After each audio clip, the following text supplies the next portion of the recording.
अंबेडकर जयंती पर ऊना में एक कार्यक्रम आयोजित किया गया जिसमें 50वें संविधान संशोधन लागू किए जाने की मांग की गई है। इस कार्यक्रम में दलित, अन्य पिछड़ा वर्ग और मुस्लिम समाज के नुमाइंदों ने हिस्सा लिया।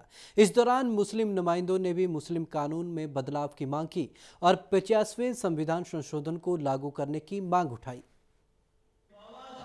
भीमराव अंबेडकर जयंती पर समाज में कुरीतियों को दूर करने के लिए ऊना में विशेष कार्यक्रम का आयोजन किया गया, जिसमें दलित, अन्य पिछड़ा वर्ग और मुस्लिम समाज के नुमाइंदों ने हिस्सा लिया।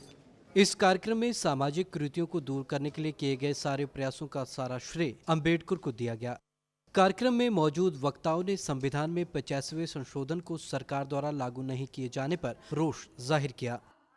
देश की सर्वोच्च न्यायालय ने इसका फैसला कर दिया है तो हिमाचल सरकार को भी लागू करना चाहिए। 85वें संशोधन के अनुसार जिस तरह समाज में जिस तरह से बराबरी लानी चाहिए थी, डॉक्टर भीमराव अंबेडकर की बात थी, जो बाबा साहब जी की बात थी कि 10 साल के अंदर रिजर्वेशन पॉलिसी के तहत समाज बराबर आना चाहिए था। जैसे जैसे ये अब ये लग रहा है कि 85वां संशोधन तभी हुआ ना कि कहने का मतलब बराबरी नहीं आ रही।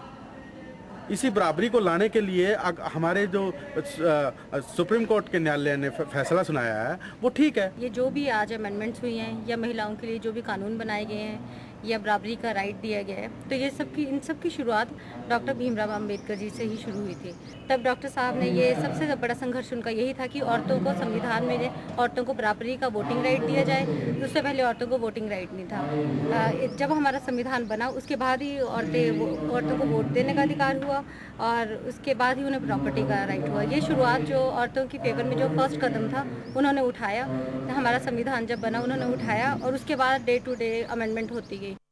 गौरतलब है कि साल 2001 में तत्कालीन एनडीए सरकार ने 50वां संविधान संशोधन किया था, जिसके तहत SC, ST वर्गों के कर्मचारियों को प्रमोशन में आरक्षण दिया जाना था।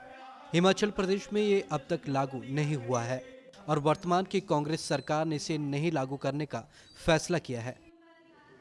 डे एंड नाइट न्यूज के लिए ऊना से संदीप खड़वाल की रिपोर्ट। खबरों की दुनिया में आइए, हमारे साथ कहीं भी और कभी भी जुड़िए। हम मिलेंगे फेसबुक पर, हम दिखेंगे यूट्यूब पर, हमें फॉलो कीजिए ट्विटर पर। खबरों के साथ बने रहिए रात दिन।